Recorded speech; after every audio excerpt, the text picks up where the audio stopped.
I'm Maria Lofquist, and welcome to Excelsior. Excelsior will shine tonight, Excelsior will shine. She'll shine in beauty bright all down the line. Won't we look keen tonight, dressed up so fine? When the sun goes down and the moon comes up, Excelsior will shine. Beautiful. Have you ever wondered how Excelsior looks from a bird's eye view?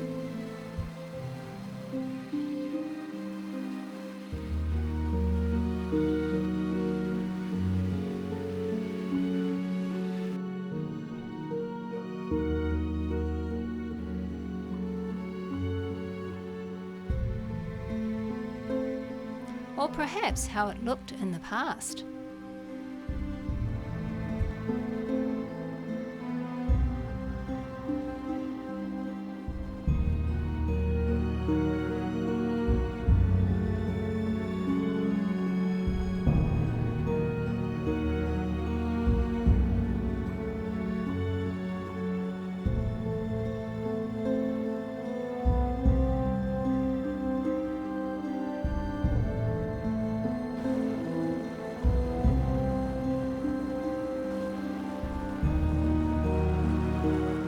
Thanks to our aerial cameraman Patrick Kavanagh and Excelsior's 4th of July celebrations, we are able to bring you just that.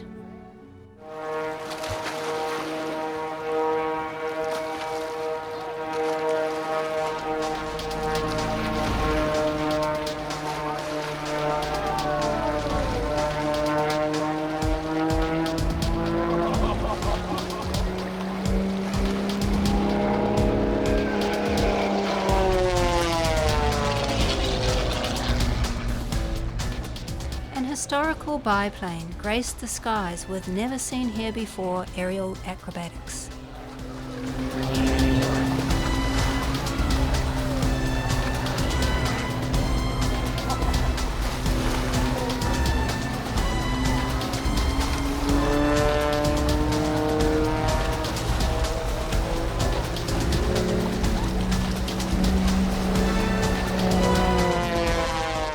Our stunt plane pilot, Michael Whiskas, has been flying stunt planes since he got his license at age 17 and clearly loves to show people what he can do, much to the thrill of the crowd.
the two sets of wings give him a lot of lift. Oh yeah. So he can do stuff that a single wing can't do. Very good. Yeah.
A great many thanks to the Excelsior Chamber of Commerce for sponsoring this stellar performance.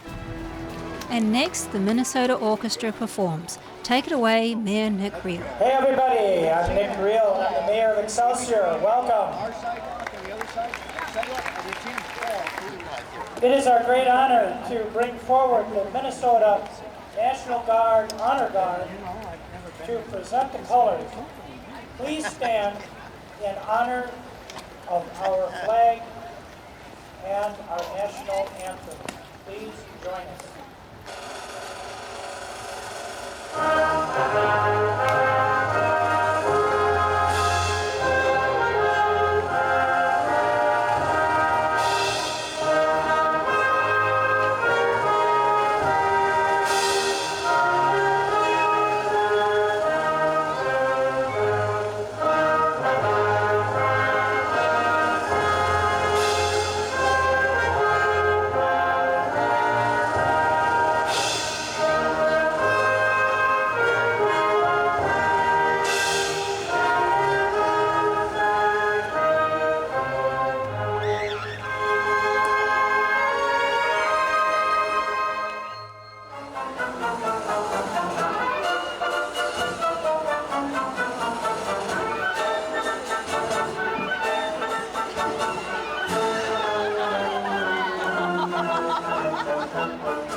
Who hit the longest golf shot ever on Earth? Was it Tiger Woods? John Daly? Bubba Watson? Wah wah. It's me, Tom Lofquist. We got a perfect day for this. Solid glare ice, a rare stiff southerly wind, and not too cold, about 39 degrees. Hi, I'm Tom Lofquist. It's December 28th of 2011. We're in Excelsior, Minnesota, out in deep center field of what is known as the Excelsior Commons. And we're gonna hit the longest golf shot on Earth today, we hope. We're gonna hit it out there onto Lake Minnetonka, and hopefully we're gonna measure the distance and it will be accurate. And right now, the longest shot on the Pro Tour in the world was hit by somebody named Steve Austin, 515 yards. And the longest shot on Earth that we're aware of is 720 yards, hit over on the tarmac at Heathrow Airport in London, England.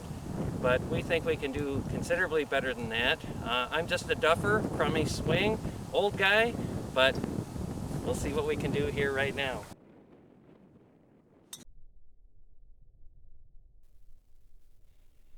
The ball travels so far, you can't even see them anymore.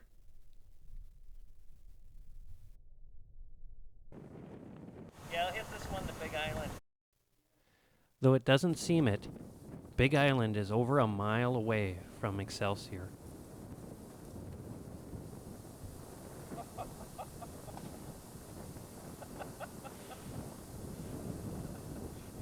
It's there, there's no doubt about it. So here's shot number 3. Way out there, that city is Wayzata, 5 miles away. I think on the right day, a good golfer might be able to hit it 5 miles on this ice. We'll see.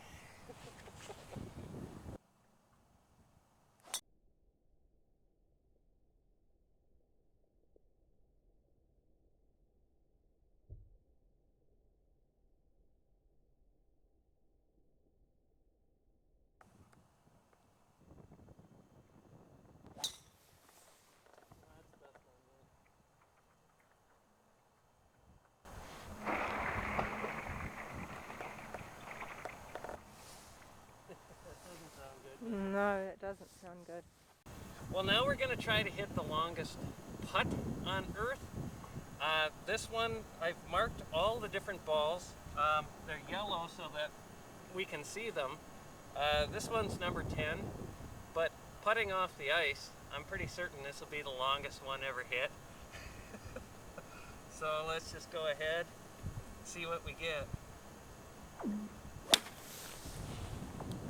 Yeah, look at it go. So it's a shot at golf immortality here. 2,160 feet is 720 yards is the world record.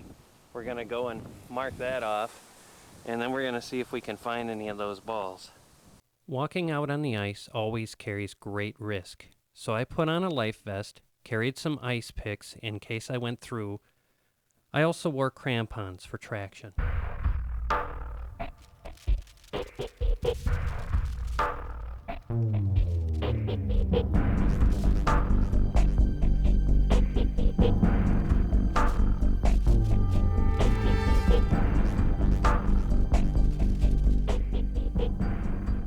To the left of this ridgeline, I can see a ball.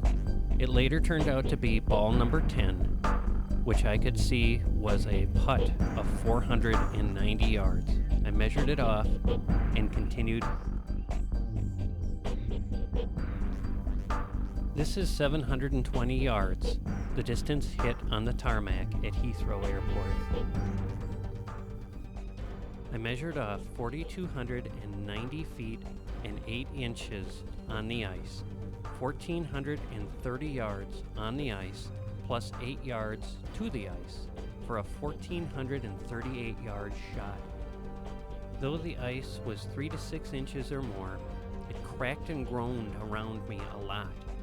After I found the number 5 ball against this ridge, I could see another one many more hundreds of yards further. But I wasn't feeling safe any longer. In the late morning sun, the ice was getting way too noisy for my comfort. Walking back into a very stiff breeze, I'd have had some real problems without these crampons in my feet.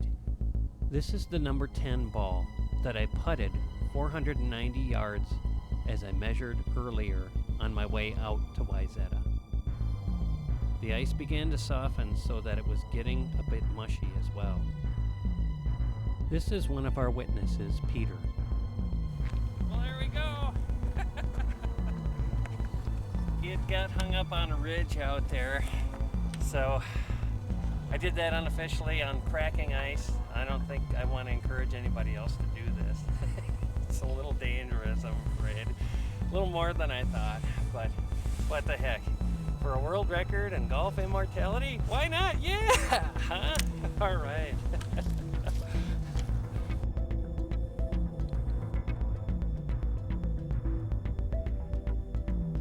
And we succeeded. There it is. We drove that ball 4,290 feet and 8 inches. Went all the way out to the ridge and it got hung up. Otherwise, it had a chance to go all the way to Wayzata with this tail breeze and this ice. Like I say, I wouldn't encourage anybody to do this. The ice was cracking all the way. It was 3 to 6 inches thick, but it didn't feel safe to me at all after a certain point.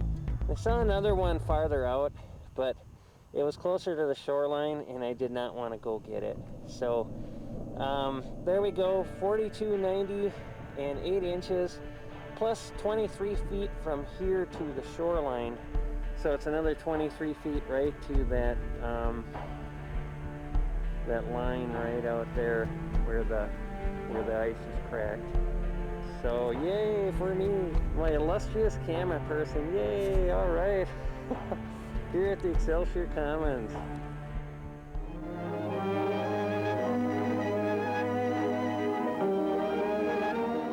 In this high-powered age of speed and travel, safety, protection of the passenger, is of greatest importance.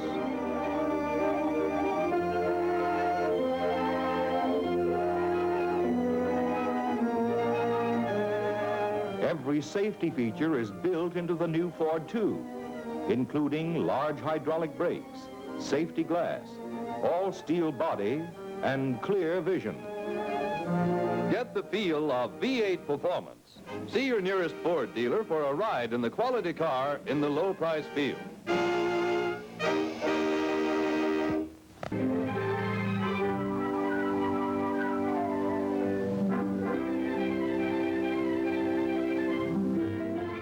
And so a look back even further into history, we take you on a journey of the life of a 39 Ford sedan, from design and manufacture,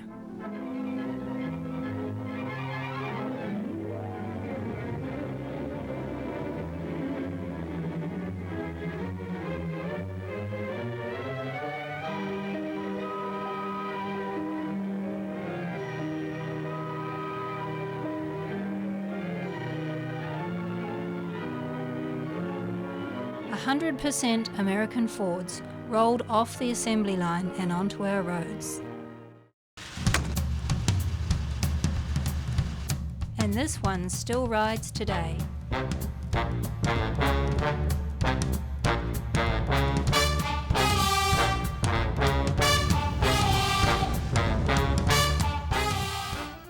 Ever since he was a boy, my father, Gordon Lofquist, dreamed of driving.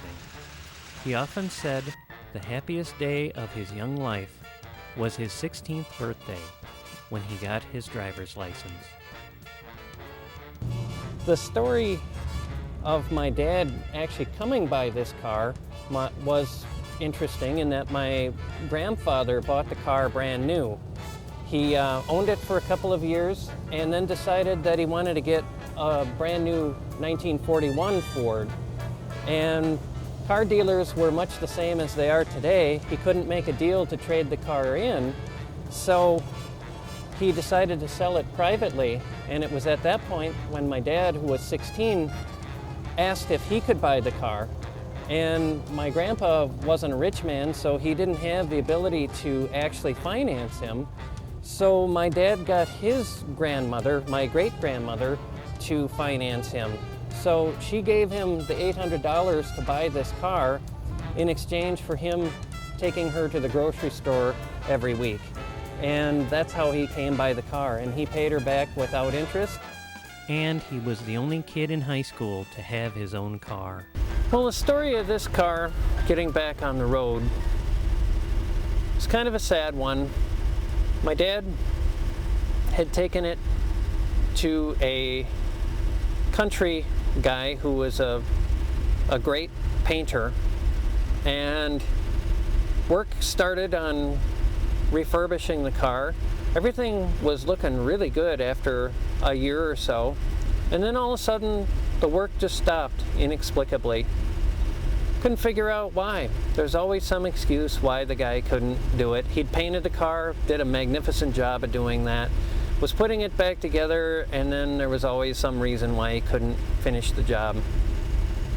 So many years go by. I mean, a decade goes by, and it was in the barn that whole time, in pieces, and I would always ask my dad what was going on, and he could never really get a straight answer. He always paid, but the fella just never got the work done. He did. About 3 weeks before he died, he willed the car to me, signed over the title to me, the idea being that I might just be the best one to get it back on the road, since I was the only one that was really interested in it anyways. And I was interested only because it meant so much to him. And it was sort of a man's dying wish that his car get restored. I had a 39 Ford originally that I left at home when I went off to war. And it was waiting there for me when I came back. Then I drove it up till 1951. My family was getting too big. I used to drive my first baby around in this all over the country with Vicky, but that's why I went after a four-door. Most old car enthusiasts would think you're crazy to be restoring a four-door. Yeah. And they want convertibles or Two doors. two-doors sporty models. or business coupes. Yeah. My grandfather worked for Olds at the factory up there in the early 1900s. And they had like a commune there too. They had Motor House 1 and Auto House 2. And the people lived like a commune, and they ate at a common table and everything. And when they sold a car, they were real expensive. When they sold a car, if they had any trouble that the local blacksmith couldn't cure, they'd send a guy from Lansing, Michigan out on a train. And that's what he did. He was all over the country fixing early Olds, and that's how we got out to. I was born and raised in Massachusetts, and he was out there sick of riding the trains, so a company with a big fleet of trucks. He was a truck expert too, because they made REO speed wagons, and they hired him to maintain their bakery trucks. And, See, that's where the band REO Speedwagon got their name from. Is from the yeah. trucks. Before there were highways, they drove a couple or three of those speed wagons in a formation out to California from coast to coast, and that was quite an event. No roads. Driving the old Pioneers wagon trails. I got some pictures of him with those old vehicles. Nobody but doctors and up could buy them because they were so damn expensive. Big soft top touring cars. So I took on the project, and I got conned for a while too by the same fella, and ultimately I took it away from him, and he was immensely relieved to have this project out of his hands. I took it to another fella who turned out who was a good friend of my dad's, and I had actually met him, looking for somebody that would complete this project while my dad was still alive, just a week or two before my dad died. I said, "Hey, John Campbell, I found the guy to do the car, and he wants to do it real quick here so that you can go for a ride in it." And he's like, "Oh yeah, I know John. Yeah, he's a bluegrass player. Yeah, we know each other from, you know, the Freight House down in La Crosse. We were always good friends out there." I was like, "Well, how come you didn't take it to him?" And I think probably because it was an expensive job. John does this kind of work for as a professional, and it's not cheap to have a car restored. And so I think my dad ultimately decided to try to stick with the original guy as much as he could in order to get this job done, and it just never happened. So after he died, I took the car to John and wound up taking another couple years to get it back on the road, but eventually, and John had his share of problems as well, some of which had been caused by the first guy, didn't put it back together 100% correct. And ultimately, though, he got it back on the road, and it was fabulous. Unfortunately, before we could take my mom for a ride in the car, she had passed away as well. And when the weekend of her service, we went down to the funeral service. We wound up picking up the car from John and taking it over to the service, and it was part of the service then.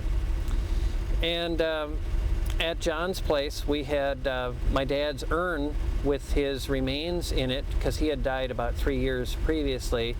So we put his remains in the back seat along with my mom's, and we took them for a ride back to Winona for her service. So that was kind of the end of that. It's interesting because it really kind of took on a life of its own. Some friends of mine took interest in the car, and we started a little car club in Excelsior. Rick Meyer didn't have a vehicle at the time, and Chuck Babcock had a 28 Model A. And one thing led to another. Then Bob McCuna, who's from Ohio, just showed up, and he's got a 57 Chevy. And so we began the Excelsior Old Car Club, which turned into Tonka Cruisers ultimately. And there's just all these wonderful cars, and it's just really fabulous how many friends you make, and a whole world unto itself. And so this old 39 four-door sedan is really nice. My dad was told, do a convertible, do a coupe, do a two-door, do something, but don't do a four-door, because it just won't be worth your money. And it wasn't. We spent more money getting it back on the road than it was worth. But ultimately, you can take kids to the ice cream shop, you can take people for a ride. It's you can put 4 or 5 people in it as opposed to just one, and it's great that way too. So it's been really enjoyable. The Flathead Ford is unique. The car gets a lot of looks, a lot of wolf whistles. It's really just a blast. We enjoy it a lot. And it's a great memory of my dad every day of our lives. It's part of us. My dad is still with us whenever we're in this car, and we just have a great time.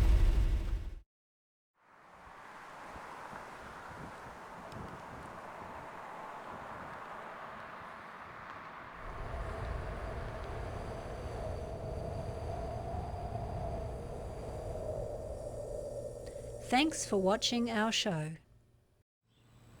Excelsior will shine tonight, Excelsior will shine.